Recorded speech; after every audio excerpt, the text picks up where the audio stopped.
ஆக எப்படிப்பட்ட நேரத்தில் வந்திருக்கிறோம் உங்களுக்கு தெரியும். தேர்தல் நெருங்கிக்கிட்டு இருக்கு. இன்னும் 2 மாதத்தில் தேர்தல் நிச்சயமாக வரப்போகிறது. இதற்கிடையிலே நான் உங்களெல்லாம் சந்திக்க வந்திருக்கிறேன்னு சொன்னால் அந்த குடும்பத்தின் மீது நாங்கள் கொண்டிருக்கக்கூடிய பாசத்தின் காரணமாகத்தான் வந்திருக்கிறோம், தவிர வேற இல்லை. ஏற்கனவே 2 நாளைக்கு முன்னே தான் திருச்சிக்கு வந்து தஞ்சைக்கு போய் ஒரு மாநாட்டை நடத்தணும். அதுவும் உங்களுக்கு தெரியும். அது மட்டும் இல்லை, மகளிர் அணி மாநாடு ஒரு பக்கம், இளைஞரணி மாநாடு ஒரு பக்கம்.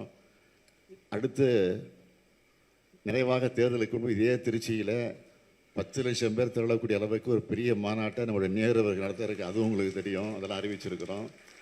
ஆக தொடர்ந்து பிஸியாக இருக்கிற நேரம், இப்போ அவ்வளோ பிஸியாக இருக்கிற இடத்துல வந்திருக்கிறோன்னா நம்முடைய பரணிக்குமார் மீது, பாலகிருஷ்ணன் குடும்பத்தின் மீது நாங்கள் வைத்திருக்கக்கூடிய பற்றின் காரணமாகத்தான், அந்த நட்பின் காரணமாகத்தான் வந்திருக்கிறோம்.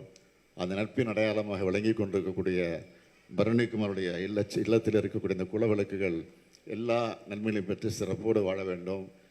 புரட்சி கவிஞர் பாவேந்தர் பாரதிதாசன் எடுத்து சொல்லியிருக்கக்கூடிய வீட்டிற்கு விளக்காய் நாட்டிற்கு தொண்டர்களாய் மணமக்கள் வாழுங்கள் வாழுங்கள் வாழுங்கள் என்று வாழ்த்தி விடைபெறுகிறேன். நன்றி, வணக்கம்.